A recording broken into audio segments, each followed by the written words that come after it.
Do you ever feel overwhelmed by the ever-changing world of technology? Tech It Out can help make some sense of it all.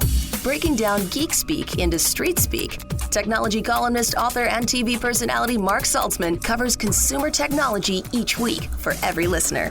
Mark tackles the latest news, reviews, and how-tos to help you understand what's hot, what's not, and why. Hey everyone, welcome to Tech It Out, episode 131. Thank you for tuning in on your local radio station, or perhaps you've downloaded the podcast. Either way, thrilled to have you along. We have a great show planned for you this week, including a conversation with Orangetheory Fitness in a moment to chat about tech used inside the popular fitness club franchise, including a new device that works with Apple Watch. After that, we'll talk with Google about some tips and tricks to getting the most out of your Google Nest smart speaker, or you may have a Google Nest Hub smart display.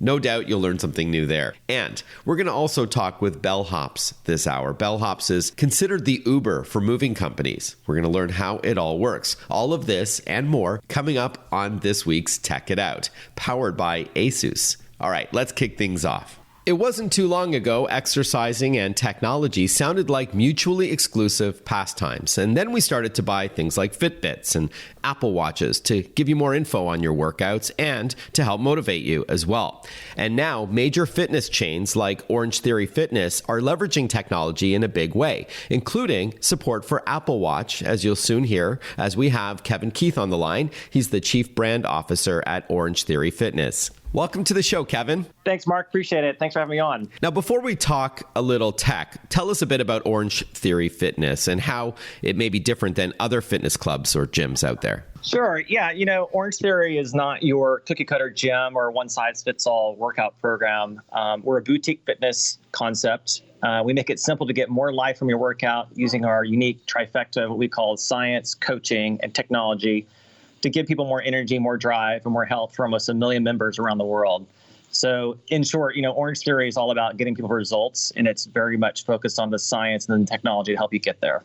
Mm-hmm. Okay, got it. So it really is this cross-section of fitness and technology, even though I was saying in the introduction that it wasn't that long ago that exercising and technology didn't really seem like they mix. So you are leveraging tech in order to help improve your members be their best. That's right, Mark. And kind of counterintuitively, we're using technology quite differently in the way a lot of other concepts are using them. For example, a lot of digital fitness you're hearing about today really is about doing it independently and on your own, whereas we're trying to do both, starting with our studios and connecting our members to their workout experience so it's personalized, but also connecting them with other members. So they're understanding and getting encouraged and motivated, and they're not just doing it in isolation. We're trying to bring community back to fitness. Yeah, because I think one of the discouraging things about many other fitness clubs is that you're by yourself, you're left to your own devices, and it may not be as motivating as being in a group environment. That can really help achieve your success. Exactly. Yeah, and Mark, and that's what I was saying. We focusing on the science. We've looked at a lot of the science behind this for years, and there's a ton of evidence that shows and proves that working out together helps people stick to their program more consistently. It gets them better results. It overall makes them enlist them to want to keep doing it. Got it. All right. So we've covered why tech is important. It can help you get more information on your workouts. It can help increase that community aspect, and it can motivate you in a few different ways. So let's talk about this upcoming Apple Watch integration, which I think is pretty exciting. And just full transparency, I wrote the book, Apple Watch for Dummies. I know, shameless plug there. But I really do think wearable tech like smartwatches can offer many fitness benefits. Talk to us about it, please. Yeah, we're always listening and looking for ways to enhance and simplify the member experience so they can get more out of the workout. And, our focus is always on how we can impact results. So we did a lot, we're constantly doing research. We found out that 43% of our members wear their Apple Watch in our classes. And Mark, I travel all around the world and work out in our studios, and I've been seeing this. I've been a member for 6 years on now. And I've seen this, and I've just seen it, the adoption of Apple Watch just explode. So with the member in mind, we decided to team up with Apple and create the OTB link, which allows our members to connect their Apple Watches to the Orangetheory Fitness in-studio heart rate monitoring system. So it's a real big win for our members. They love Apple Watch and they love the features and functionality that provides to them. We're just offering them, options to use it in our studios and complete a seamless experience. All right. So it's called OTBeat, OTBEAT Link. That's right. And this is a separate piece of hardware from the Apple Watch itself, correct? That is correct. So the OTBeat Link, it literally attaches to the Apple Watch, serving as a connection between the Apple Watch and the Orangetheory in-studio heart rate monitoring system. So now that it enables the members to be able to view their metrics in real time in class, so they can just glance at their watch, or they can look at the performance screen, and they can also see their Orangetheory Fitness workout afterward in the activity app with Apple, and the Orangetheory Fitness workouts will also feed into the Orangetheory app. So it really seamlessly integrates all this insight and information, in a way that's really easy and intuitive for the member.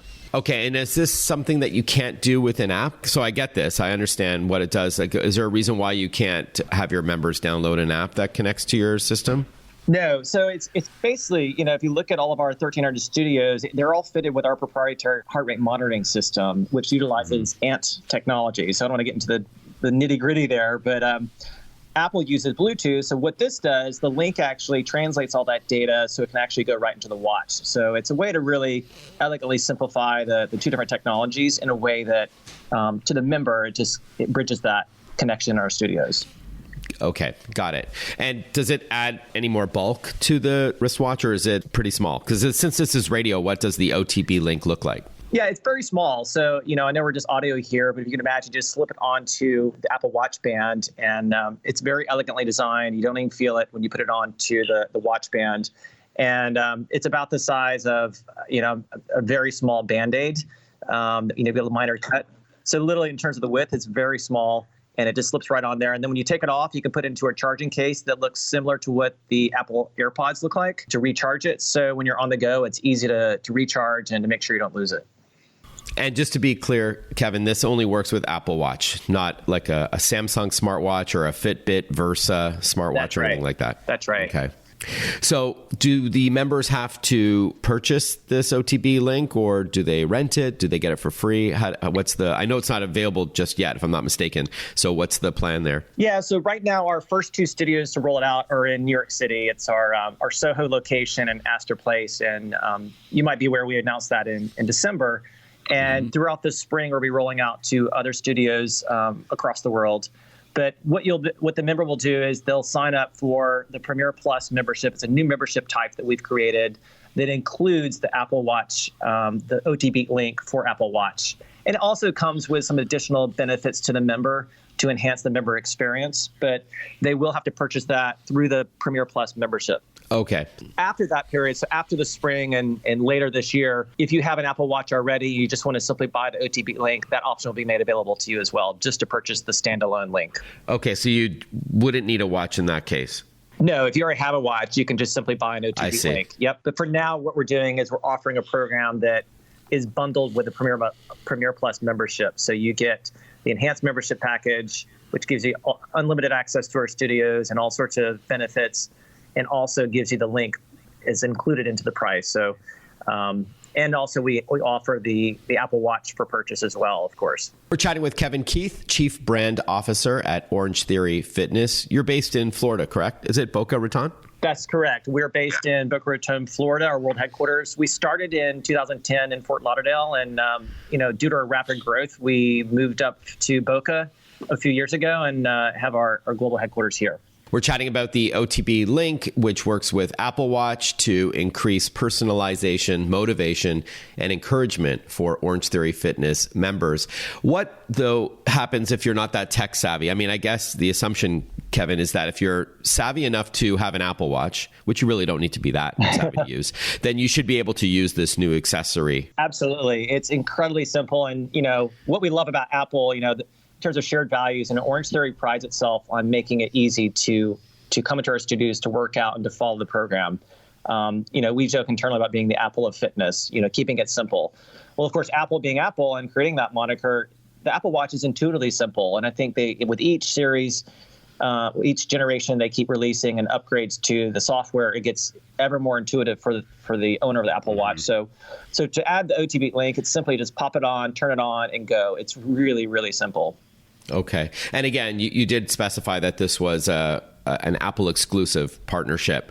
But is there any thought going forward that you could open it up? Like, of course, Apple Watch has the lion's share of market share. Sure. But could you open it up to the Fitbits and the Samsungs and other devices in the future?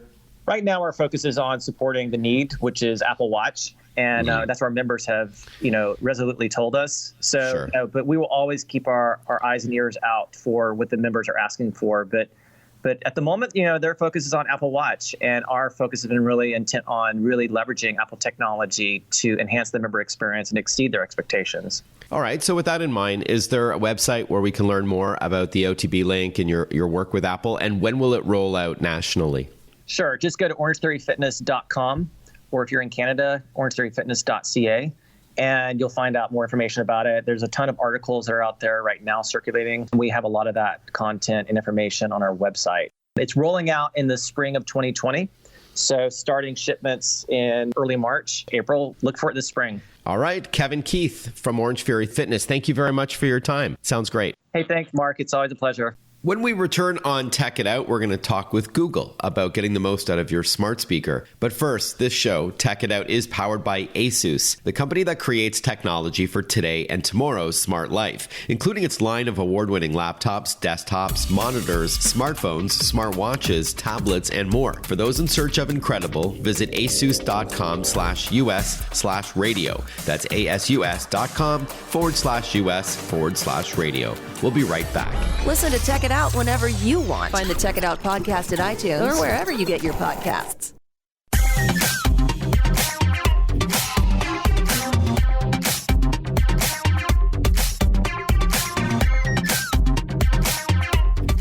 Welcome back to Tech It Out. By now, you're well aware of smart speakers, those super popular devices for your home that don't break the bank, and they let you ask questions or give a command with your voice, and then you, in return, hear a human-like reply. But there's probably a lot you didn't know was possible with this trendy tech, especially when it comes to Google Nest smart speakers and smart displays as well. Joining us on the line to chat is Google spokesperson Christina Peck. Welcome to the show, Christina. Thanks for your time. Thanks so much for having me. So why don't we just jump right in? What makes a Google Nest speaker an ideal device for any home? I know they used to be called Google Home. I think it's being rebranded now as Google Nest, as the family. So why one of these smart speakers? Absolutely. So you are correct in that Google Home now is Google Nest, and it's all kind of a connected home experience, as we like to talk about. And what we're really focused on is building an even more helpful Google for everyone. And this comes through in our Google products, and we're able to help in big and small moments in your house. So with our Nest devices, from a speaker perspective, this includes our Nest Mini, our Nest Hub, our Nest Hub Max. They really deliver hands-free help in every room, and they're powered by our Google Assistant. So we know your day doesn't stop when you get home, and whether you have a connected home or maybe it's your first Nest device, our devices are really an extra set of hands when you probably need it the most. And I love that the barrier of entry is so low. Not only do you not need to be tech savvy to use these things, because after all, what's more natural than your voice? But as I said in my introduction, you're not breaking the bank. And then what you can do with it is virtually limitless. Absolutely. And it's a great way for somebody to introduce it into their house and to start to see the benefits and how helpful it can really be. So even if you're just getting in at entry point with the Nest Mini, you're still able to ask it questions, tell it things to do. So maybe you want to set a reminder, or it's your own personal Google, always ready to help. The other thing is if you start to introduce other smart devices into your home, such as light bulbs, coffee makers, you can start to have a connected home experience. So through your Google device, you're able to say, hey, Google, turn off the lights or turn on the lights when you're coming home. So maybe you're walking into the house carrying all your grocery bags and you actually don't have a free hand to flip on the lights. It's really simple to do through voice activation. Okay, so you can control your compatible smart home devices like a smart thermostat or smart lights or what have you. You can ask a question, like kids doing homework can ask the Google Assistant a question hands-free and get an answer, whether it's a math question or a history or geography question. And then you can do things like set alarms, like timers for your oven, or you can do things like ask for your favorite song or playlist. So it's a very versatile device. I think a lot of our listeners know about that sort of core or basic functionality. So music is a huge part of the experience, I'd argue, at least in our home. All 5 of us have, subscriptions to music services, and we use our smart speakers because I love that you can just use your voice to play literally tens of millions of tracks. But it's not just about music, but other kinds of audio, right? Can you talk to us a bit about the music and the related things you can do, like podcasts? So similar to you, this is a very used feature in my house. I either always have music on the go or even my favorite podcast. So when I'm cleaning the house, I'm usually catching up on a podcast. But through your Mini, your Hub Max, and even your Nest Wi-Fi, you can go ahead and stream your favorite services. So YouTube Music works, Google Play Music, Spotify. And what you can do is either listen to the latest music that you want to hear or a podcast, audiobook. So it's a great way to kind of stay up to date when you're at home. You can also do things like when you're listening to music, you can use your voice to ask to play it louder or quieter. You can ask Google Assistant things like, what year did this song come out in, or who sings this song? You can play your local radio. You can wake up to your favorite song by setting an alarm using your voice. So that's just scratching the surface about playing music. But you really have like an encyclopedia at, I was going to say your fingertips, but it's really your voice. And then if you have a Google display, then you can also see things like album artwork and in some cases lyrics and things like that as well. Yeah, and actually if you have the Nest Hub or even the Nest Hub Max, you can stream music videos on YouTube. Yeah, that's right. You can also play YouTube videos as well, whether it's music or you can ask for cat videos or whatever you like. We're chatting with Google spokesperson Christina Peck now about some lesser known things that you may not know that your Google Nest smart speaker or smart display can do. So why don't we dive into some of those? I'm going to start first with one that I do every single day. I think it's a great way to add a little dose of optimism into your day. And the command that you would say is, hey, Google, tell me something good. And what this is going to do is your Google Assistant is actually going to prompt them by sharing a recap of good news. So it might show you an article or somebody in the news who's been helping out the community or helping solve our world problems. Love that. Who can't use that these days, especially? So that's pretty cool. I like that. And one that I'll share is the ability to make free phone calls that a lot of people don't know you can do this. So you can do it in 3 different ways. And I'm not talking about this connected to your landline. You don't need a landline. You don't need any of that. So this is all you have to do is say, the keyword, which I won't say in case it activates someone's speakers, but you say that and then you can say one of 3 things. Call, Mary Smith at work if that person is in your contacts on your phone. Second thing you can do is say dial and then say a 10-digit phone number in the US or Canada. That will work. Or my favorite thing is to call a business, and you don't need to know exactly where that business is. You can say, call the Home Depot at the corner of 1st and 3rd Street. Like, it doesn't even need to be exactly at that corner, and it'll actually dial the closest intersection. So a lot of people don't know that you can do that for outgoing calls. That's cool, right? Yeah, and I think this is where you see kind of that helpfulness in the home come through again, right? So if your phone's not on you or you don't have your device near you, maybe you don't even know, to your point, the exact business. Mm-hmm. You just have to prompt it, and we're going to do the rest of it for you. Right. That's the AI or artificial intelligence working on the back end. We'll continue chatting with Christina Peck from Google. She's a spokesperson for the company. When we return on Tech It Out, we're going to go through a number of other Google Nest and Google Nest Hub tips and tricks, and I'll share some of mine as well. So stay tuned. A lot more Tech It Out coming up. You're listening to the Radio America Network. Want to follow Mark? Google him. Mark with a C and Saltzman with a Z.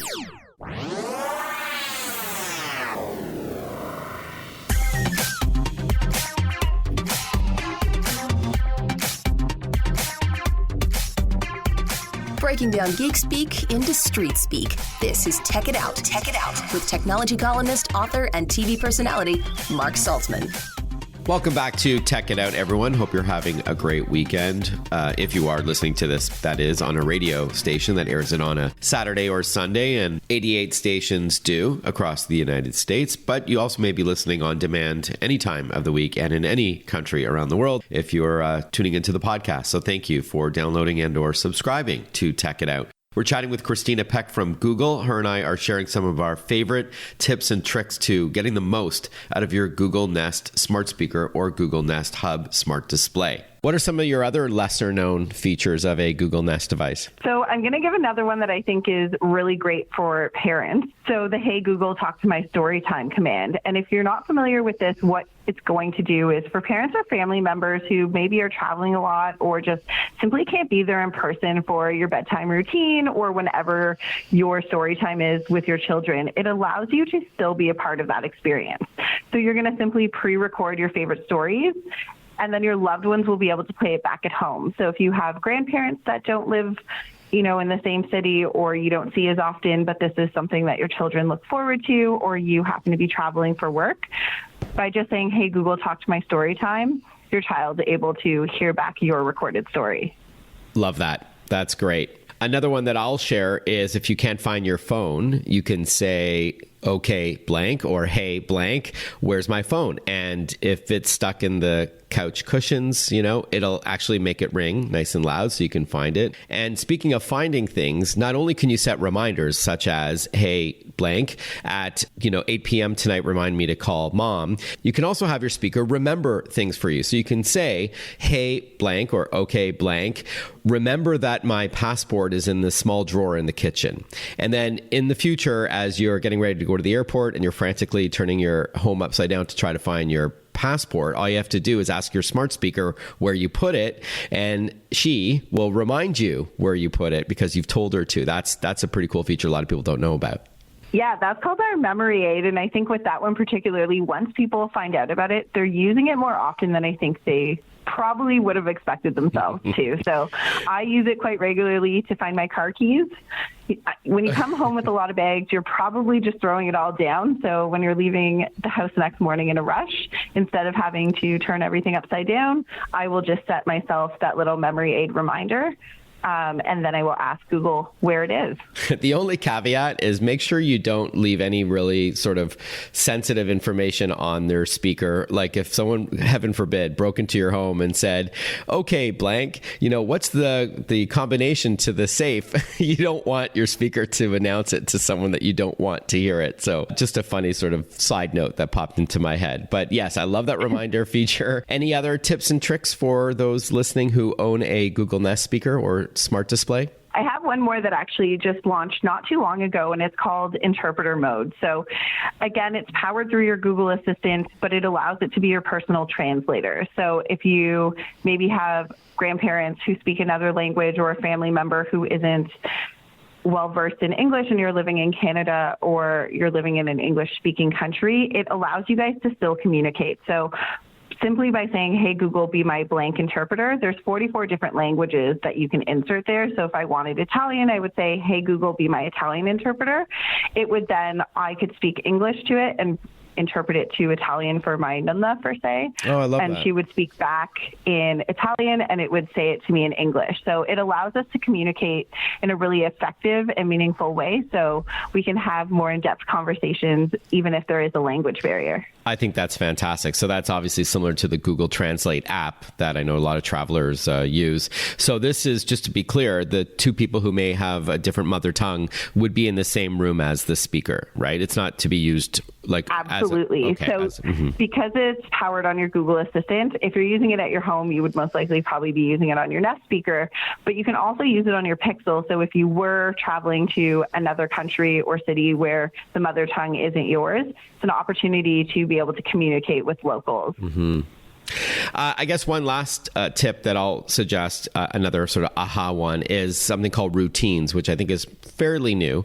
And what this allows you to do is by time, by location, because you're allowing your phone to identify your location with the speaker, or by a phrase that you say, you can have a number of things being done. So for example, you could say every morning at 7 a.m., you can set up a routine to wake you up with your favorite song, turn on the lights to your bathroom, so long as you've got smart lights, of course, that are connected. You can turn on your coffee maker to brew you a cup of joe if you've got, say, a smart plug, which are inexpensive, plugged into the back of the coffee maker, and tell you, how long it's going to take to get to work, all at once by setting it with that one routine. That's a fairly new feature, isn't it? Yeah, what I love about that feature is the personalization aspect. So your routine is very different than my routine, and mine's very different from somebody else's. But it's what's helping me in the morning. I think for a lot of people, mornings are tough.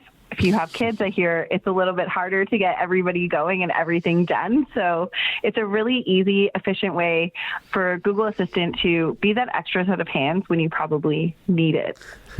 All right. Awesome, Christina. I've enjoyed chatting with you. Christina Peck from Google. She's a spokesperson for, among other hardware products, the Nest smart speakers and Nest branded displays that we've been chatting about. Is there a website where you'd recommend to learn more, or your favorite blog that maybe covers some of these like tips and tricks for Google smart speakers? If you want to learn more about the various Nest devices, I would encourage you to check out our Google store online. And then if you want to kind of stay up to date on our latest features, our Google The Keyword blog is a great resource. Christina, thank you very much for your time. I've learned something, and I hope our listeners did as well. Thanks again. Thanks so much for having me. I know Alexa is really, really popular, and Amazon has done a great job, but I also like to have guests on that have other products, right? Whether it's the Google smart home speakers or even Siri. A lot of people have the HomePod. All right, when we return on the program, we are going to learn about a company called Bellhops. They are a moving company that uses technology in an interesting way. They're being considered the Uber of moving companies, and you'll hear why after this short break. And if you have any suggestions for upcoming guests on Tech It Out, if there's a topic you'd like me to tackle, you have a tech question you'd like me to answer on the air or even privately, you can always reach out publicly or privately. If you're on social media, I'm on Instagram, LinkedIn, Facebook, Twitter, and YouTube. And I'm at Mark with a C _ SALTZMAN. That's on Twitter, Mark _ Saltzman. But for the other platforms, it's just Mark Saltzman, one word, like on Insta. So you can find me there, and you can subscribe to my tech tip of the day if you like. But send me a note if you prefer, or DM me, direct message me, private message me. And then email is simply tech@marksaltzman.com. That's TECH@marksaltzman.com. We'll be right back with more Tech It Out. Breaking down geek speak into street speak. Tech It Out, hosted by Mark Saltzman.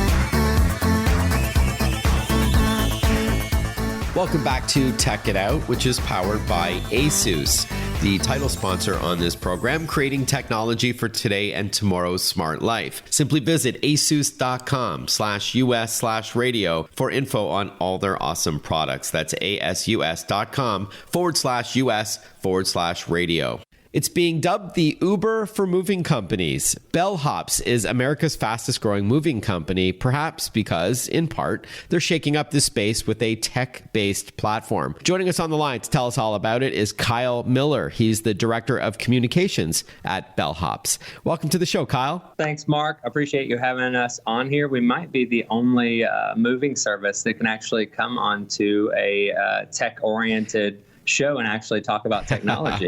That's right. Well, tech, it's no secret, tech changes virtually every industry, but you're right. I don't think I've ever had an interview about moving companies before, but I'm excited to learn what makes it techy. We don't have to, have a deep dive in that space. I'd love to hear what separates Bellhops from other moving companies. So let's just start at a high level. What is Bellhops all about? Yeah. So if you go to our website, you'll see right away that we are an on-demand moving service, but if you kind of like take a look under the hood and do a little more research, you'll start to realize that at our core, we're a tech company. And what we've done is set out to build a better moving experience through using technology, which a lot of people in the moving space itself have kind of been reluctant to invest in, just because people are used to kind of this general status quo of what a moving company is. And we wanted to take what is kind of the last industries to be really, really brought up by technology. We wanted to go ahead and do that instead of waiting for somebody else to. So I guess that begs the question, what was wrong with moving companies prior to a company like Bellhops? Yeah, I think I like to think of it just first as flexibility. That's probably the hardest part and the most stressful thing about moving. The average person moves about 12 times in their lives, and if they're going to hire a moving company, it's really, really hard to find a company that will be flexible with your time. And so what we did is take the power of the gig economy. You had mentioned Uber and things like Lyft and Shipt and Instacart. What we've taken is the gig economy model And that's allowed us to be the most on-demand moving service in America. And it allows us to not only be available when no one else is, but it allows us to be a little more transparent in what availability looks like, what cost looks like on different days. It gives us a lot of flexibility in showing the customer that there's flexibility and that there's visibility into the entire process. So that's one, is that tech and our model has really allowed us to be flexible in probably one of the most stressful times that a person experiences, like I said, like 12 times in their lives. Got it. Okay. So I get that. I understand that there is arguably more flexibility when you open it up, and we call it the gig economy. So like hiring someone directly through perhaps an app. And I was going to ask you if there is an app for Bellhops. And I understand that also competition could breed better pricing. But when it comes to moving your stuff, right, your precious stuff, I know a lot of people want to rely on the professionals, and they may even pay a bit of a premium to reduce the odds of something happening. You know, someone drops a dresser or whatever. So because it is the gig economy, you know, how do you address those concerns where it might be, it's not someone's full-time gig, for example, and they just want to make some extra bucks on the side by helping people move? Is that okay for most of your customers? That's kind of the differentiator whenever we hear that comparison, Uber of moving, or if someone says Lyft, you know, just replace the type of company. That's something that is a little bit different in the way that we approach. So we have a very, very robust approval process. To give you an example, we had about 28,000 total applications submitted in 2019, and just over 25% were approved to work on our platform. Not only that, but we do all of the basics that you can think of, background check and things like that. But we take it a step further. We do a submission through Answer for questions. So not only do we do the application process, the background check, then we have a written interview where there's a handful of questions that are provided that they answer. And then if they do receive a satisfactory score through those key categories, we then have a live interview with them. Sometimes if we're really busy, that it's submitting a video, or it is actually interviewing on Skype or via FaceTime with one of our recruiters. And what we want to do is not just look at can someone pass a background check, but do they have EQ? Do they have empathy? Because that's really what makes a great mover. Someone who is empathetic is a person that is going to be sure that they're not going to ding walls, be sure that they're on time, and be sure that they take care of a customer's belongings the way we would really, really want them to ensure that the stressful experience isn't stressful. Additionally, we have 3 different levels. You have a recruit, you have a bellhop, and then you have a captain. Some of our captains in cities that we've been in for a while have worked 2, 3, 4, 5, some even at 600 total moves. People aren't just doing this one day a week. A lot of people are making it a career for themselves, especially when they're in college or they're in between jobs or they're going to grad school, because it does pay a lot different than a gig economy job as well. So we're talking on average $21 to $25 an hour, depending on the different cities and tipping and things like that. But the pay is really good. So we keep the really great people on there. There's incentive pay as well as you graduate from recruit to bellhop to captain. So the longer you work on the platform, the more algorithm pays you out and also rewards you with first availability on the best jobs and the biggest jobs. We'll be back momentarily to continue chatting with Bellhops. Stay with us. Follow Mark Saltzman on Facebook, on Twitter, on Instagram. Listen to Check It Out whenever you want.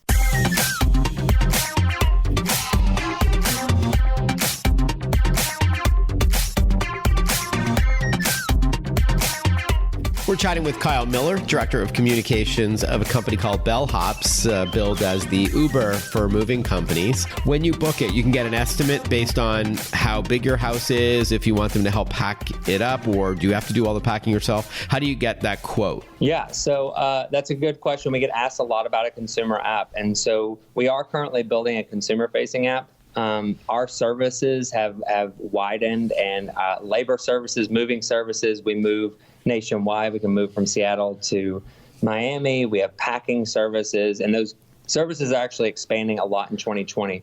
Before that time, we were more of a one-use company. So a consumer-facing app didn't make as much sense in 2017 and 18. But now that we've expanded our services and we'll continue to expand those services to offer help before the move and after, we are slated to have a consumer-facing app out in spring. The main way that people will actually book with us is 50% on the phone and 50% on the website. But our website is actually built based off of all the data from the 200,000 total moves. So in about 10 minutes, all you got to do, put in your information, your address, your to and from, your point A, point B, a little bit of information. It takes about 10 minutes, and you'll actually get your full estimate right there. And you'll know how much it's going to cost. And then if it does go over that estimate, then it is a pay-as-you-go model right now, and you'll be able to pay as you go through that. Second last question, Kyle. One of the key reasons why people like using Uber over traditional taxis is that could be a lot less to do so. We're talking, 60% or so of the cost of a taxi. Would it be fair to say Bellhops costs less than a traditional moving company? And if so, by what percentage would you estimate? Yeah, that's a very fair statement. There's two things that are key there. One is our investments in technology. We have very little human touch. We don't, because of our performance technology and because of our matching technology, the app does all the work. We don't have any brick and mortars. That allows us to be asset light. And then also we don't own any trucks. So that allows us to be asset light. Our professional drivers are professional box drivers that work a lot like an Uber driver does. They don't do any moving. They actually just drive the truck. And so there's two parts to our workforce, the movers and the drivers. And because we don't have that high cost of having a brick and mortar, we've got a flexible workforce that's available and on demand. And we don't have to have a physical presence in the markets that we're in because our technology does all the performance management on its own. We're able to save about 20 to 30% below what most movers are able to do. And when it gets into long distance, that gets even better because most of the time you're paying for the driver, the truck, and the move team to go from point A to point B because it's a franchise model. With us, what we're doing is Team A, let's say in Chattanooga, is going to load up your stuff. They're going to stay there. The truck drives alone and goes to the next location, let's say Atlanta, Georgia. And then the team in Atlanta actually unloads all your stuff into your home. So you're saving costs not only with the way our model is set up, but also just the way we logistically approach moving. Helps with the savings, especially when you're going cross country. Interesting. And then finally, insurance. Is that built into the price? Is that something that you have to pay for extra? How do you handle that? Yeah. So currently we do have coverage that is out to everyone who moves with us for any damages that might occur. There is insurance in the trucks as well. So if anything happens, like the truck turns over, anything like that. And then we'll also be launching a insurance option as well if you want to take like full coverage, say there was a fire or anything that like dramatically could happen. We're going to be adding that into our services in the coming months, and we're testing that out right now where people can have more access to things where if it pours down rain and things like that that aren't really human nature, that's going to address as well. All right. Bellhops, by the numbers, they've transported over 4.5 million boxes to date, totaling 72 million pounds. They've logged more than 375,000 miles, including their longest move ever from Hartford to Seattle, and spent more than 480,000 hours helping Americans get settled into their new lives. Very cool. Bellhops, what's the best website to get going? GetBellhops.com. Go right there. You can take a look at everything. It's great. And our blog is got a lot of useful resources if you're moving soon. All right. GetBellhops.com. Kyle Miller, thank you very much for your time. Appreciate it. Thank you. Well, I hope you enjoyed this week's Tech It Out. We spoke with Bellhops, Google, and Orangetheory Fitness. This program, Tech It Out, is powered by ASUS, creating technology for today and tomorrow's smart life. ASUS, for those in search of incredible. Visit asus.com/US/radio for more info. That's asus.com/US/radio. Thanks again for tuning into this week's program. If you like it, please give us a review on your favorite podcast platform and tell a friend. All right, have a great rest of your weekend, everyone. Catch up with you next week on Tech It Out. Bye-bye for now.